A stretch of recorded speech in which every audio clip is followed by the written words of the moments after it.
സേതു എന്തിയെ മോളെ? ഇരുന്നും അടുത്തിട്ടാവും, ജംഗ്ഷനിലേക്ക് പോയി. അവൻ എവിടുന്ന മോളെ നിന്ന് നിപ്പിൽ അത്രയും തുക മറിച്ചത്? പൂർണിമ കൊടുത്തു കാണും, മാനസപുത്രനല്ലേ.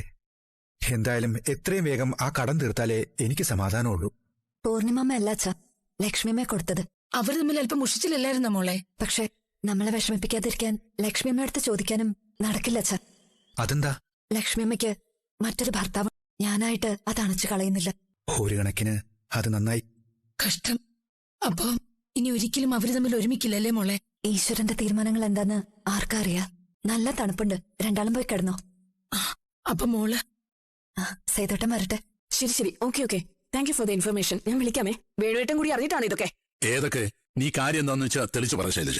വേണുവേട്ടൻ ലക്ഷ്മിക്ക് അക്കൗണ്ടിൽ നിന്നും പണം എടുക്കാൻ അനുവാദം കൊടുത്തിരുന്നോ? എന്റെ അക്കൗണ്ടിൽ നിന്നോ? വേണുവേട്ടന്റെ അക്കൗണ്ടിൽ നിന്നല്ല, ലക്ഷ്മിയുടെ അക്കൗണ്ടിൽ നിന്ന്. ലക്ഷ്മിയുടെ അക്കൗണ്ടിൽ നിന്ന് പണം എടുക്കാൻ എന്തിനാ എന്റെ അനുവാദം? ലക്ഷ്മിക്ക് എങ്ങനെയാ അക്കൗണ്ടിന് പണം വരുന്നത്? കമ്പനിയിൽ നിന്ന് മാസം ഒരു തുക ഇട്ടു കൊടുക്കാറുണ്ടല്ലോ. അത് ശമ്പളമൊന്നും അല്ലല്ലോ. ആണോ? വേണുവേട്ടന്റെ ഔദാര്യമല്ലേ ആ പൈസ തോന്നിയതുപോലെ എടുത്ത് ചെലവഴിച്ച? അത് ശരിയല്ലല്ലോ. ലക്ഷ്മി വളരെ സൂക്ഷിച്ചേ പണം ചെലവാക്കും. ആ കാര്യത്തിൽ എനിക്കൊരു സംശയമില്ല. വേണുവേട്ടന് ഒരു കാര്യത്തിൽ സംശയമില്ലല്ലോ. ഇപ്പൊ എന്താ നിന്റെ പ്രശ്നം? അത് പറ ശൈലജേ. വേണുവേട്ട, 10,70,860 രൂപയാണ് ഒറ്റ ദിവസം കൊണ്ട് ലക്ഷ്മി ചെലവാക്കിയിരിക്കുന്നത്.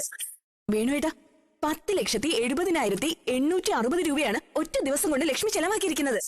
ഇതെന്താ ദൂർത്തെന്ന് പറഞ്ഞാ മതിയോ? നിനക്കിത് എവിടെ നിന്ന് കിട്ടിയ ഇൻഫർമേഷൻ? അതല്ലല്ലോ ഇപ്പോഴത്തെ വിഷയം.